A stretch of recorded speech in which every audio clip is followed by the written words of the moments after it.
Shalom Bapak Ibu Saudaraku yang kekasih dalam Tuhan.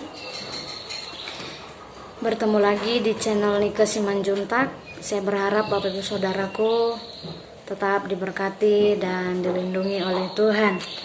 Hari ini saya akan memberikan renungan bagi kita semua. Sebelum kita mendengarkan, saya mengajak kita untuk berdoa sehingga renungan firman ini menjadi motivasi dan boleh kita lakukan untuk memuliakan Dia. Kita berdoa. Kami mengucap syukur kepadamu Tuhan buat hari ini, buat kesempatan hari ini. Kau boleh memberkati kami dan memagari setiap kehidupan kami sebagaimana kami ada. Hingga hari ini Tuhan, kami boleh mau mendengarkan renungan firman-Mu. Biarlah renungan firman ini menjadi kekuatan bagi kami dalam menjalani hidup kami bersama dengan Tuhan. Rapi hamba-Mu dan berkati kami semua. Terpujilah Tuhan dalam nama Yesus. Haleluya. Amin. Bapak Ibu Saudaraku yang kekasih dalam Tuhan, kita buka dalam Alkitab kita dalam Keluaran pasal yang ke-17 ayat yang ke-8 sampai ayat yang ke-16 kita baca. Kita akan membahas satu perikop, namun saya akan membacakan di ayat yang ke-8 sampai ayat yang ke-12. Sekali lagi di dalam Keluaran pasal yang ke-17 ayat yang ke-8 sampai ayat yang ke-12. Kemenangan orang Israel melawan orang Amalek. Lalu datanglah orang Amalek dan berperang melawan orang Israel di Rafidim. Musa berkata kepada Yosua, "Pilihlah orang-orang bagi kita, lalu keluarlah berperang melawan orang Amalek. Besok aku akan berdiri di puncak bukit itu dengan memegang tongkat Allah di tanganku." Lalu Yosua melakukan seperti yang dikatakan Musa kepadanya dan berperang melawan orang Amalek. Tetapi Musa, Harun dan Hur telah naik ke puncak bukit. Dan terjadilah apabila Musa mengangkat tangannya, lebih kuatlah Israel. Tetapi apabila ia menurunkan tangannya, lebih kuatlah Amalek. Maka penatlah tangan Musa. Sebab itu mereka mengambil sebuah batu, diletakkanlah di bawahnya, supaya ia duduk di atasnya. Harun dan Hur menopang kedua belah tangannya, seorang di sisi yang satu, seorang di sisi yang lain, sehingga tangannya tidak bergerak sampai matahari terbenam. Tema yang harus saya sampaikan hari ini adalah mengenai kemenangan dalam kemustahilan Tuhan. Maksudnya apa? Bangsa Israel memenangkan peperangan sekalipun terlihat mustahil. Kita boleh melihat latar belakangnya, bagaimana perbedaan sehingga kemenangan itu berpihak kepada bangsa Israel. Sesungguhnya kita boleh melihat bahwa ada banyak perbedaan. Salah satu bahwa bangsa Israel merupakan bangsa yang tidak berpengalaman dalam berperang, sedangkan Amalek merupakan suku pengembara yang cukup matang dan banyak pengalaman dalam berperang. Kalau kita boleh melihat cerita ini, sesungguhnya kemenangan itu berpihak kepada Amalek, bukan kepada bangsa Israel. Tetapi Tuhan nyatakan itu supaya Tuhan ingin menggenapi janjinya. Ketika bangsa Israel, umat pilihan Tuhan tersebut,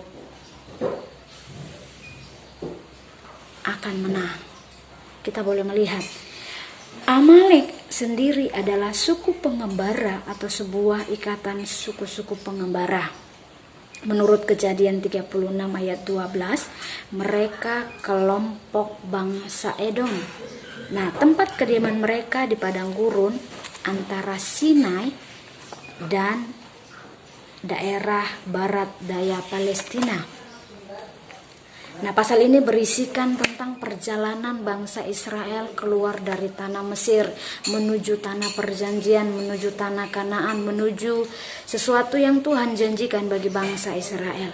Tapi kalau kita boleh melihat kisah perjalanan mereka, mengapa Tuhan izinkan mereka harus mengikuti perjalanan yang cukup panjang? Saya akan bagikan 3 tahapan yang harus kita kerjakan sesuai yang dilakukan oleh Musa dan rekan-rekannya, sesuai yang dikerjakan oleh Musa dengan para teman-temannya. Mengapa hal demikian? Sesungguhnya kalau kita boleh melihat, mereka panik, bangsa Israel panik ketika mereka mengetahui bahwa mereka diserang oleh Amalek tersebut. Ya, kita boleh melihat saya katakan tadi, mereka adalah mantan budak, mantan pekerja. Kalau seandainya bangsa Israel disuruh bertinju atau boxing, ya mereka akan menang. Karena apa? Mereka sudah dilatih dengan otot-ototnya. Tetapi mereka diperhadapkan dengan peperangan. Kita boleh melihat mengapa kemenangan itu berpihak pada bangsa Israel. Ada TTS yang harus kita isi sesuai dengan nats ini. T yang pertama adalah taat. Di ayat yang di ayat yang ke-9 sampai ayat yang ke-10 berkesinambungan. Musa berkata kepada Yosua, pilihlah orang-orang bagi kita.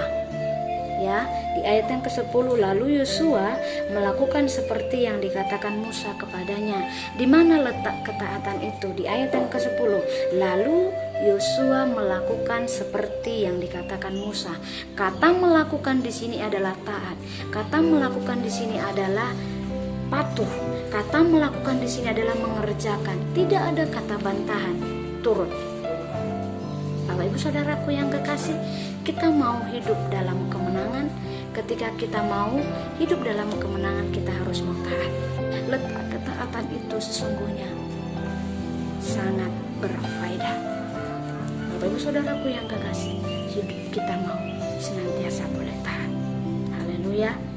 Ketaatan didapat dan ketaatan dilakukan oleh salah satu tokoh yang sangat saya kagumi adalah Bapak Abraham.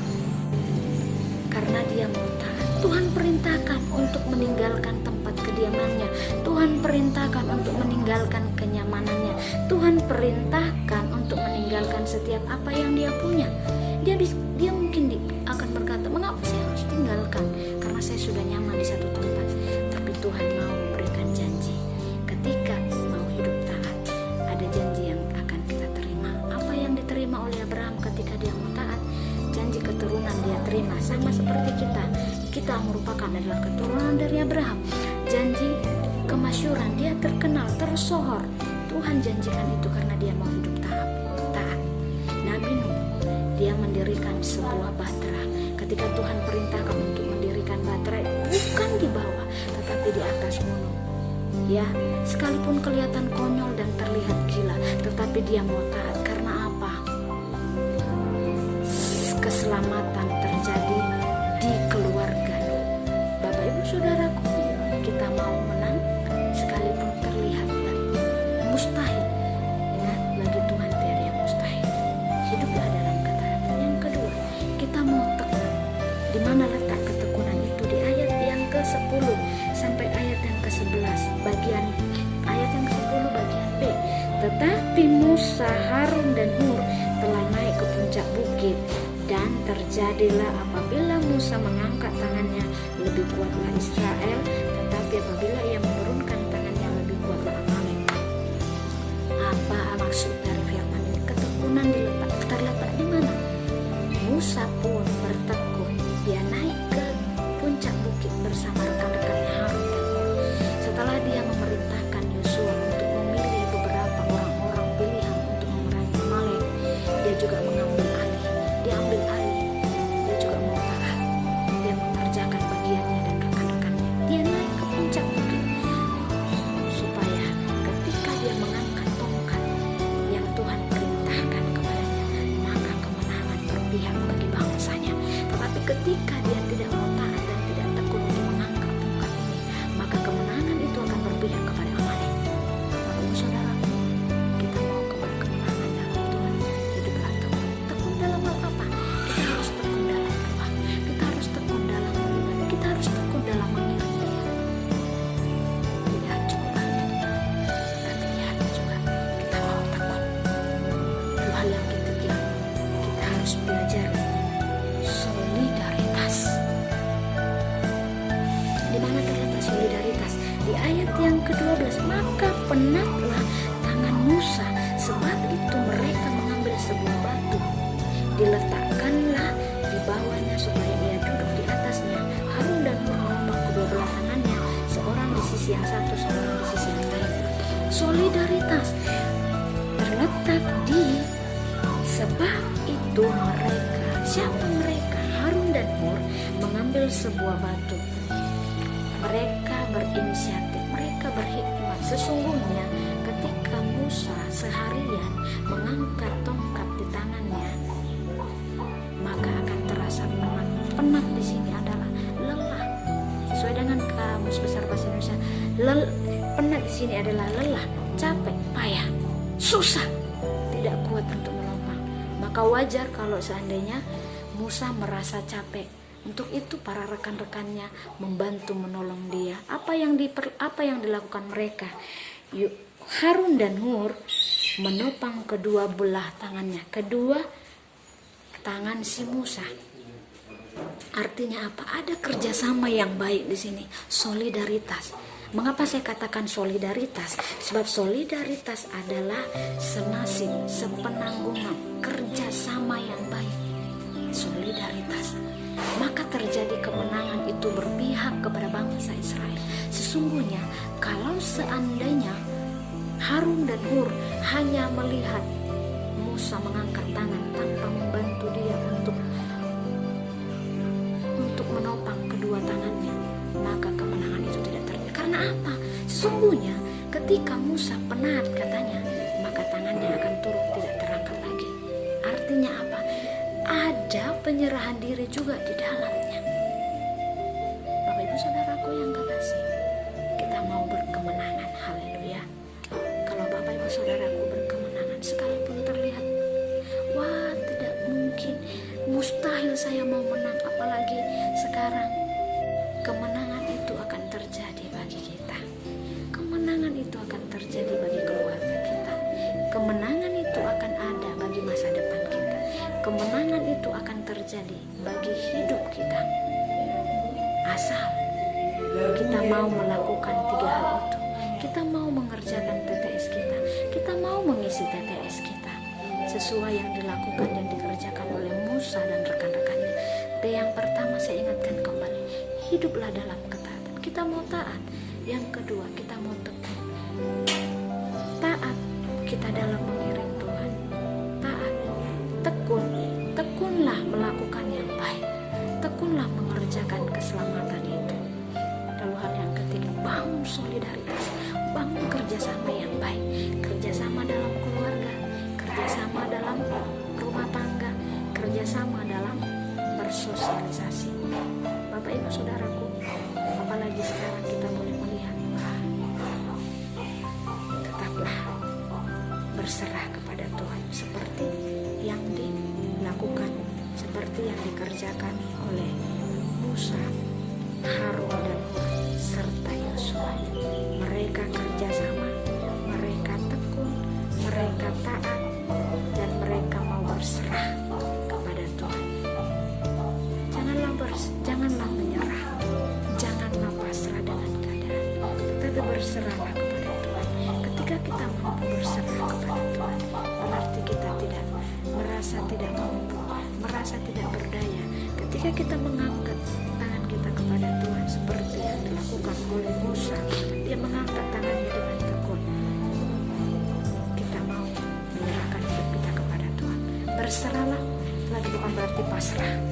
Berserahlah, tapi bukan berarti menyerah. Ketika kita berserah kepada Tuhan, maka kemenangan akan ada di pihak kita. Maka kemenangan akan ada di dalam masa depan kita. Maka kemenangan akan ada di dalam keluarga dan rekan-rekan kita. Dalam renungan firman ini kita mampu melakukannya. Kemenangan akan ada bagi Bapak Ibu Saudaraku ketika ketiga hal itu kita mampu melakukannya.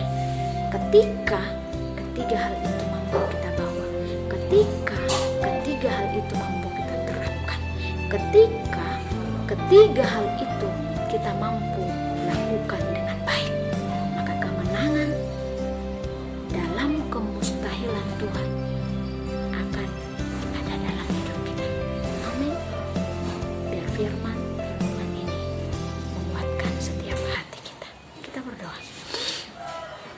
Kembali kami mengucap syukur Tuhan buat segala kasih dan anugerah-Mu dalam hidup kami. Kami percaya kemenangan itu ada di depan mata kami. Kemenangan itu ada di pihak kami. Sekalipun terlihat mustahil bagi kami, tetapi bagi Tuhan tiada yang mustahil. Kami mau menikmati dan merasakan bahwa sesungguhnya Tuhan ada bersama dengan kami. Ampuni kami Tuhan, jika selama ini kami mengandalkan kekuatan dan pikiran kami, sehingga seolah-olah kami merasa terpuruk, merasa jatuh, dan merasa tidak berdaya. Hari ini renungan-Mu mengingatkan kami bahwa kemenangan itu terjadi bagi kami ketika kami mau hidup taat, ketika kami mau tekun melakukan kehendak-Mu, dan ketika kami menjaga solidaritas kami bersama dengan yang lain, terutama menjaga hubungan kami bersama dengan Tuhan. Terima kasih Bapa, biarlah renungan ini menjadi kekuatan baru dan kami mampu memperjuangkan iman kami di dalam Tuhan. Terpujilah Tuhan, dalam nama Yesus. Haleluya. Amin. Bapak Ibu Saudaraku, diberkatilah senantiasa Bapak Ibu dimanapun berada, karena renungan yang Bapak Ibu sudah dengarkan menjadi berkat bagi kita. Haleluya, selamat bertemu kembali di konten-konten berikutnya. Jangan pernah tinggalkan, karena ada beberapa konten-konten, bahkan renungan, bahkan motivasi yang akan kami isi di dalam kontennya. Terima kasih, sampai jumpa di episode berikutnya, dan sampai jumpa di konten berikutnya.